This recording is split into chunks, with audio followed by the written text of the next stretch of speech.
I have a great pleasure to welcome Goldie Morgentaler today, and we want to talk about Chava Rosenfarb and about her books.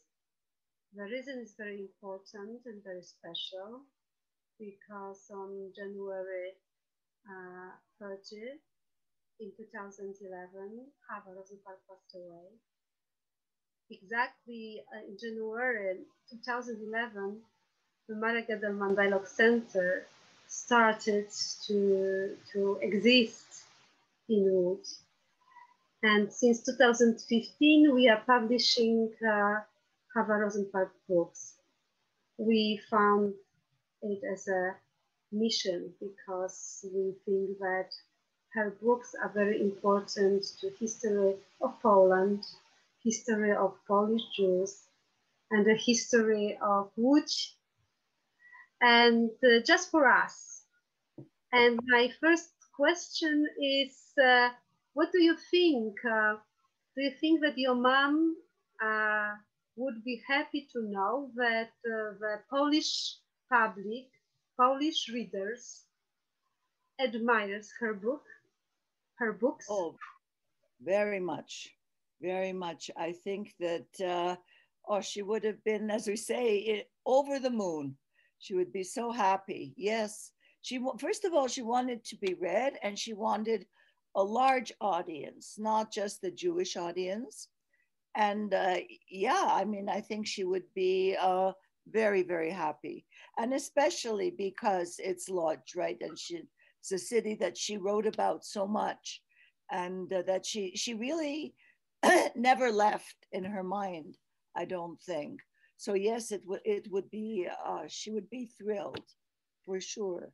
What she wrote? I have here that there was something unique about Łódź. People loved Łódź and were very attached to it.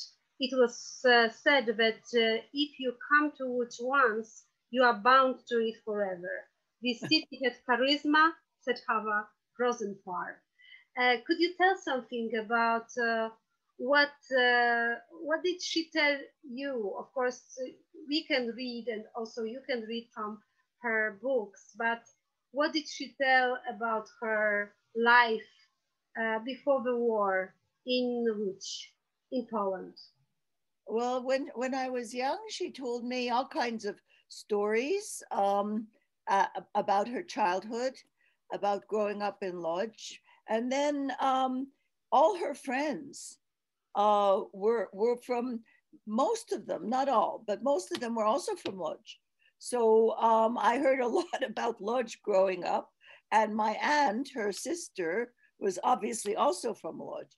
So and my mother had friends who were actually, they appear in the Tree of Life as characters, as the family of the carpenter. So they would come over and they would talk all the time. Sometimes they spoke in Polish, so I didn't understand. But when they spoke in Yiddish, I understood. And they told all kinds of anecdotes about their former lives. But for me, I've forgotten a lot because I was a child. And to me, I'd never been to Lodz, so it didn't resonate for me. It didn't, it was hard for me to, what's the word I want? To really get a feel of the city because it required more imagination than I had.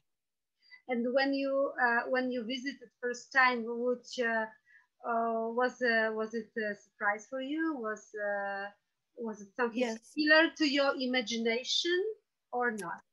it was different because my mother, when she told about Lodz, she always said that it was an industrial city. It was smoky. There was a lot of dust, and it was like a factory town. So in my head, I thought of factories. So when I actually visited, I was surprised. The city was clean and very pleasant, Mm. which I wasn't expecting so much. Even when you took me to Baluti, it looked better than what I had imagined. So but you know, I didn't know what to imagine because before then I'd never been to Poland. So I would like you to tell to people who can listen to us about your family. I don't know exactly because your grandmother survived the war and together with your mom moved to Canada. Did she tell you some stories, Sima? Was it possible that she tells you some stories? she may have. You know, you have to understand that I think my mother, my grandmother, my aunt, they were very careful because we were children, and I think they were afraid to tell us too much about what had actually happened to them, especially during the war. So they talked a lot about Poland and their youth amongst themselves. But for us children, I don't remember so much. My grandma, I was 9 years old when my grandmother died, and I don't remember that she told me anything really about Lodz. My mother, as I was getting older, she slowly started to tell me, but mostly about the war and mostly what happened with the Germans. But she was very careful. In terms of the city itself, what I learned from from listening to my mother talk to her friends, and they would gossip, you know, about what happened to them, and they would say, "Do you remember on such and such a street, such and such?" So that's really mostly what I heard. My father was also from Lodz. He didn't like to talk about it. He never talked about it. But my mother's second husband, who was also from Lodz, he did. He talked a lot about the city. My uncle, my father's younger brother, talked a lot about Lodz, and with great sadness at something that, like a paradise that that was gone, because he was the youngest, and he was, I think, 14 when he was taken to the concentration camp, to Auschwitz. And so, but his memories were the sharpest, I think. So could you tell something about your family, about your grandparents, where they're from? Because also we published Tree of Life, and I think we will talk more about it. But I just prepared the first one of the volumes of Bociany, and Bociany, so it is Końskie. So Right. your family came from Końskie. Could you tell just a few words about the shtetl your family is from, and after the beginning in Łódź, how do you know, what do you know about it?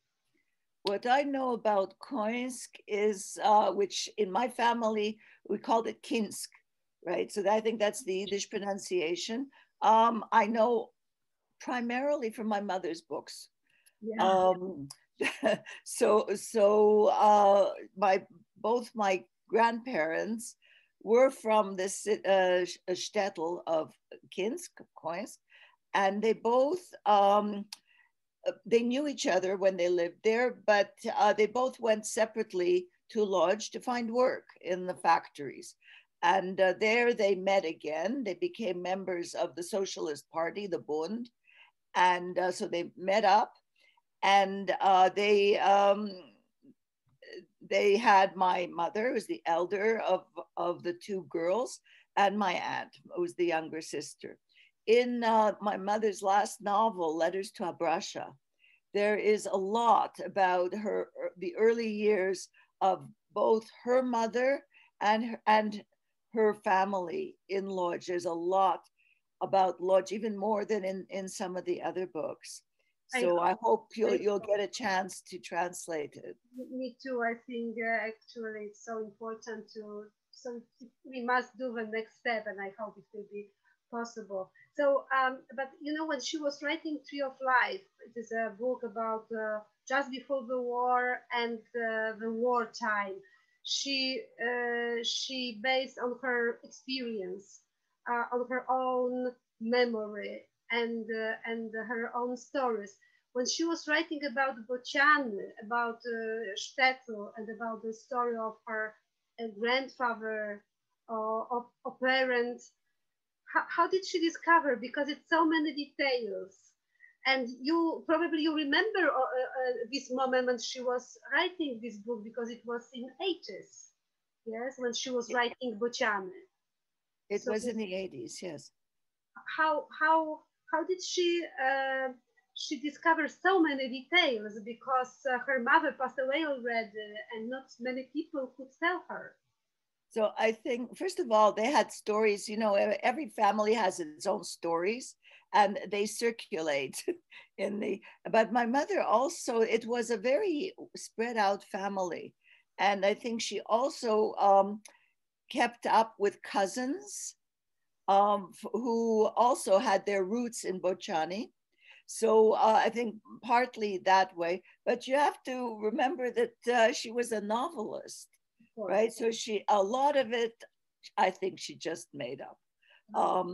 You know, some of the plot points in Bociany, I don't recognize. I don't think they really happened, but the basic story is accurate, especially the figure of Binele, her mother, I think, who is raised on the streets of Koinsk.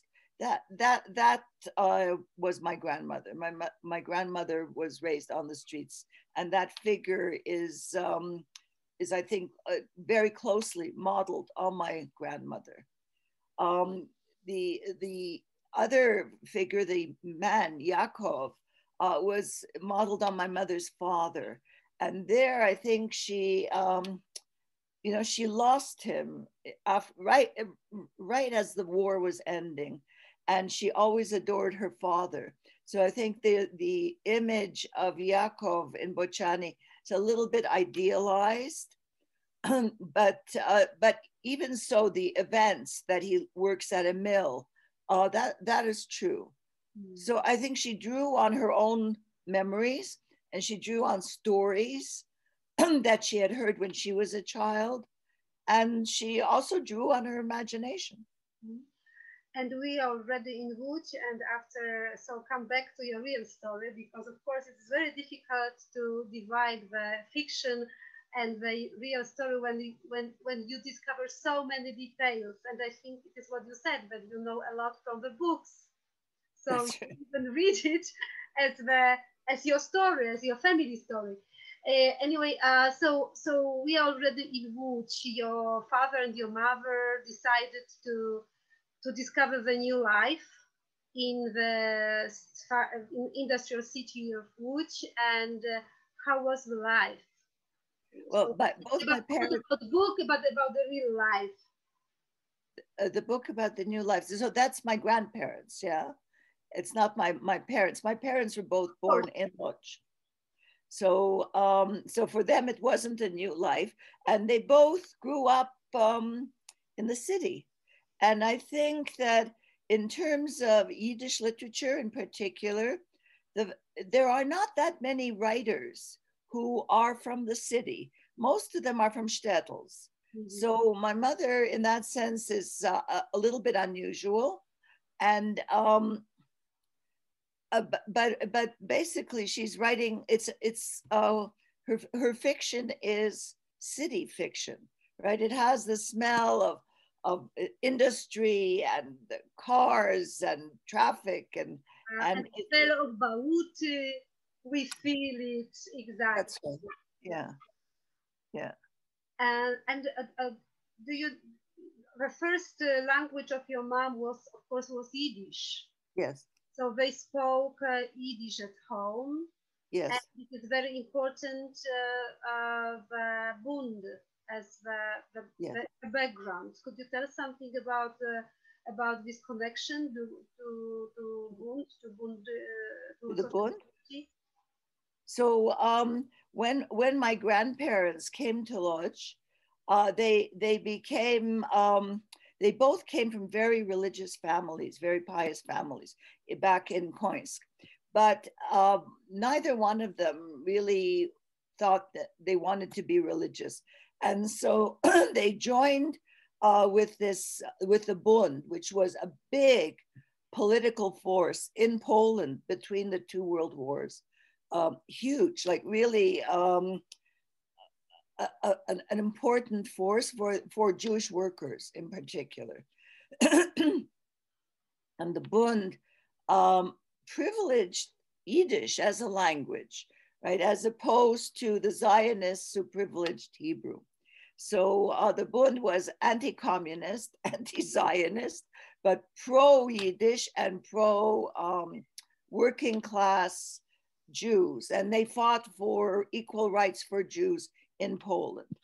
But because they had this strong emphasis on Yiddish, my mother, my aunt, my whole family, not my father's family, they all felt very close to Yiddish, and they all felt that they needed, after the war, when so many Yiddish speaking Jews were wiped out, they felt it was like a mission to continue with this language. I'm not sure it was a good thing for my mother as a writer, but I certainly understand why she did it.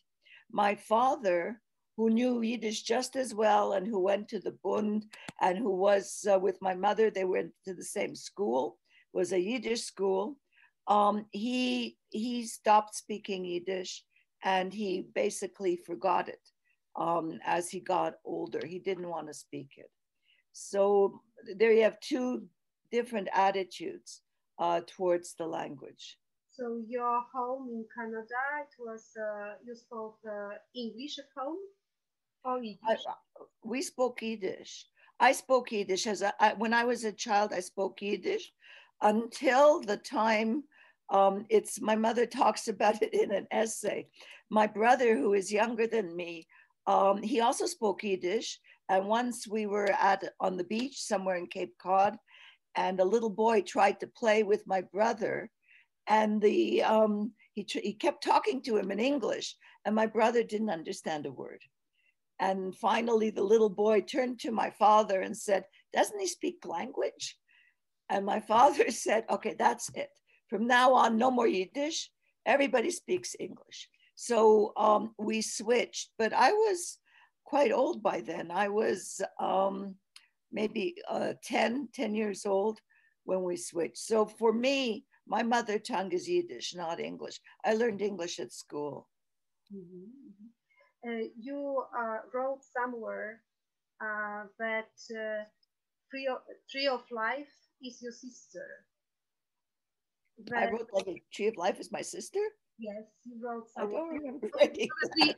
Probably you told when you visited Łódź and it was a meeting with you and you said something like that. Because Chava, your mom, started to write Tree of Life when you was born, almost, and you grew up together with the book. Yes, that's true. In that sense, it's very true. Yeah. Yes. So I did not discover you told me that. So, my question is, but when did you read the book? Just immediately, or you was reading part after part, or when it was published? When did you read the book? I read the book originally in the English translation when my mother got a contract in Australia to bring out the English translation. So I was in my mid-30s. I didn't read it before then, and I didn't originally read it in Yiddish. My mother always wanted me to translate her work into English, and I didn't want to. But then when I got older and the book was coming out in English and she needed help, and she asked me again, so I said, okay. So that was really the first time I read it. And I was, as I say, I was in my 30s. So I didn't read it immediately when she published it. So I did not remember you about it. I remember that you said about the sister book. So how, I want to ask you of your experience, your own as a reader, but I know that for you it's a very special book also as a daughter of Chava Rosenfarb, and the heroes of the book and are very connected to it. Or could you share some feelings about this book? What About the Tree of Life? Tree of Life, yes. You know, when I first read it, so as I said, I was in my 30s. I had no idea how good it was. I was completely blown away. I was very, very impressed. And one of the things that was interesting for me, and is still interesting when I translate Letters to Russia, is sometimes she tells a story and I think, I know where that comes from, right? I know who that person is. Or I remember she talked about this. So in that sense, I do have a personal connection to it. Other than that, I just, in some ways, it's a painful book because of what it recounts. I don't know what to say. The book that I'm working on now, the Letters to Russia, is in many ways even more painful because the Tree of Life ends with the deportation from the ghetto. And this other book talks about the camps. So in some ways it's painful to read, but in some ways for me, when I recognize it, oh yeah, I know who that is. You know, there's a kind of I feel like I have the key to a mystery. Mm. But your mother, Chava Rosenfarb, was considered as one of the most important writers, Yiddish writers of 20th century. And Tree of Life was first book about Holocaust, first novel about the Holocaust. But I'm not sure it was the first one. Yes, it was the first one about Holocaust. It is what researchers said. The novel. I don't think so. There were other novels before. Okay, so I don't want to this. But I'll take it, sure. Okay. Anyway, but she also said that she felt very lonely as a writer. Yes, or at least the writer is a lonely profession, but especially to be a Yiddish writer. Yes. What did she tell about it? Did she feel that? Did she miss audience? She later, yes, but when I started to translate her into English, it became easier for people to understand. And so whenever they invited her to speak, she would meet the audience. But in Montreal, there was a large Yiddish speaking community. So she was always invited to speak in Yiddish to the Jewish Public Library in Montreal. But when I was older, I said to them, you keep inviting her to speak in Yiddish, but she can speak in English. And if she speaks in English, then you will get a larger audience and she will get a larger audience. And I couldn't convince them. It was a big frustration for me that they wouldn't invite her, except just, I think, a year before she died. They invited her finally to speak in English. So the issue of languages was something that, that I grew up with.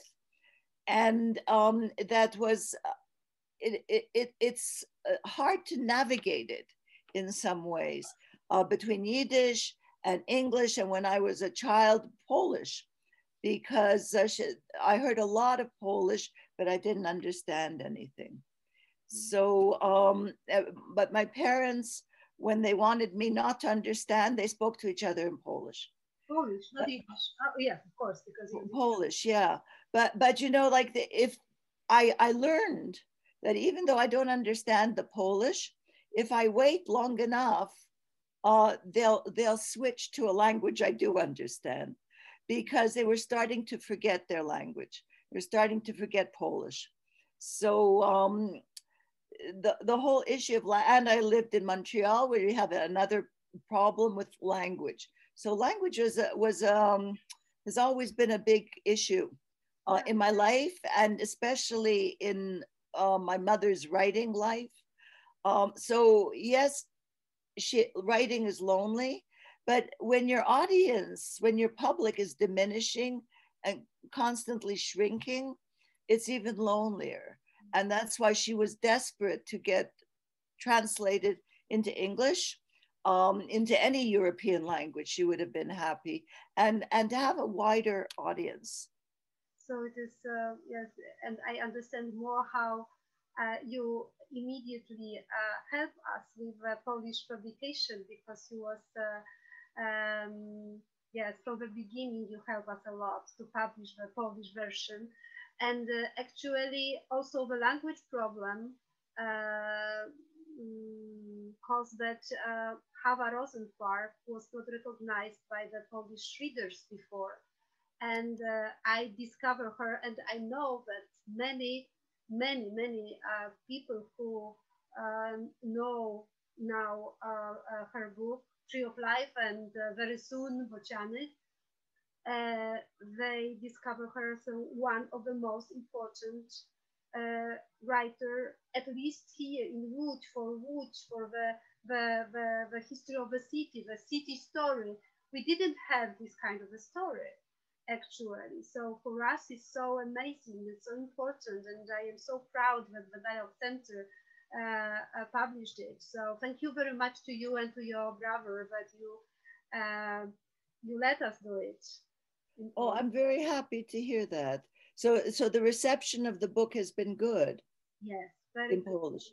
Very good. And also we have many young people who are fascinated by her book, and it is a young women organization here in Łódź, and they want to make one of the street in Łódź named after Chava Rosenfarb. How do you find this idea? I would love it, but that's I keep hearing that that's what's going to happen, but it hasn't happened. Is it going to happen? They are trying to find it. It's not immediately. It's necessary to find the new street, or not to bring the streets from somebody else. So it is. Yes, they plan to do it, and yes, and it is. This year, so just now, it's 10 years after she passed away. But in 2 years, it will be her 100th anniversary. So we plan to make a big story about it. So you should come to it definitely, because I would love to come. It will be academia. It will be a wonderful. The world will be open. You will fly from Canada. So we will make a fiesta of Chava Rosenfarb. Which of her book, which of your mom book you like the most? Or book, or maybe she was also a poet. Yes, she was. Yes. In poetry and essay and short stories, and you published part of it into English already after her death. So what is the most exciting for you in her literature? What do you like the most? I can't pick. I think I think the Tree of Life is very, very important. I think in terms of importance, and I just wish that more people knew about it and more people read it. That's my big regret about my mother's work, is that it's not better known. That when people think about Holocaust literature, they don't include the Tree of Life, and that I find that painful. Maybe because it's three books and it's too long. I don't know why. So that one I think is very important. But I have stories that I like Edja's Revenge. She has a collection of short stories also. I can't pick. If I off the top of my head, I guess I would say The Tree of Life, because it's such an important book. And what you just said about people discovering the history about people in Lodz discovering the history of their own city, that moves me. I mean, that matters. I think that's really important. If my mother knew that, she would be so happy. She Yeah. would be so happy. Well, I'm very, very sorry. I dreamt to invite Chava Rosenfarb to Łódź and I know. to make something special. And anyway, we are very, very happy. Also, Chava was awarded with many important awards in the Jewish life. The most important is Itzik Manger prize. In So Israel. she was recognized. She should be proud of it, and you probably and should be proud of it. Do you think that the new books or short stories, or especially poetry, will be published also in English? These which were not translated yet. Do you plan? Do you have plan about it? Well, the short stories did come out in English, right? There was a book of short stories called Survivors, so that's in English. It's gone out of print, but it's still available.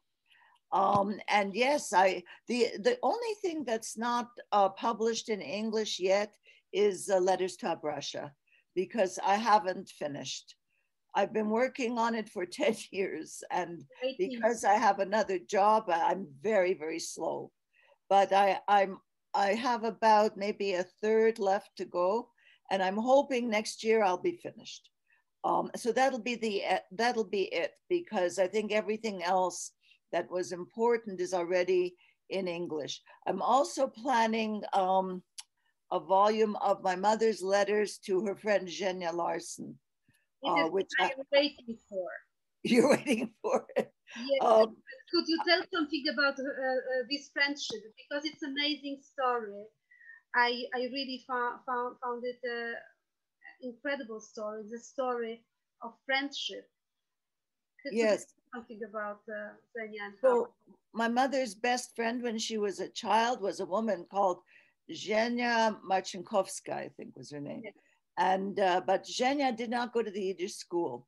So Zhenya knew Yiddish, but they talked to each other in Polish mostly. They went through the war together. They were always together until the liberation.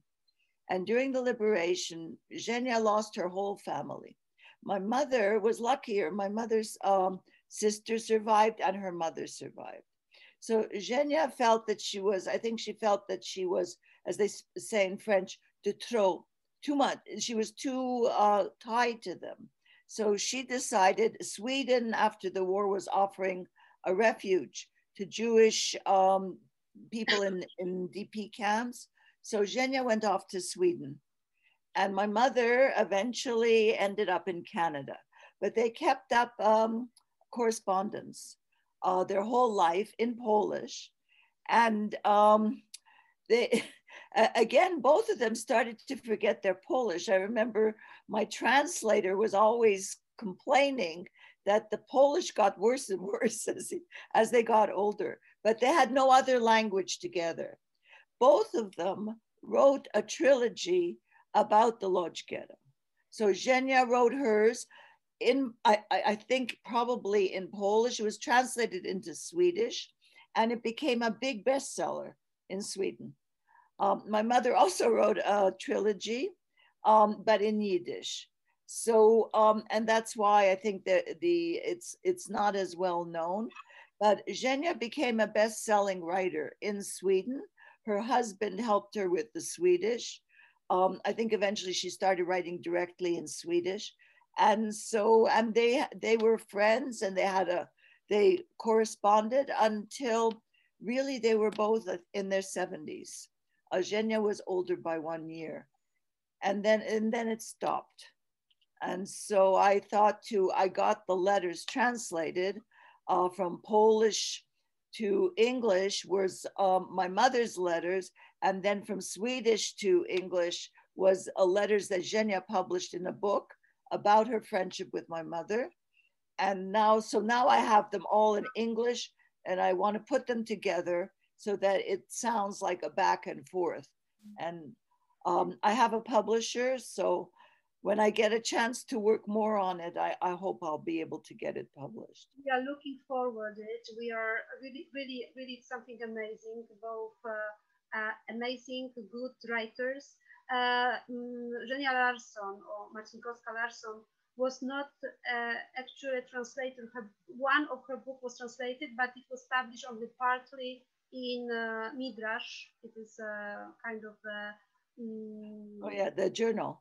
Yeah, journal, and so maybe it should, well, definitely should be published. But the other book one even not translated. She did not write it in Polish. I think she wrote it directly in Swedish. Maybe you're right. As a Swedish writer, she published 11 books, as I heard. So it is a yes. beautiful story, and you wrote a beautiful essay about yes. her friendship.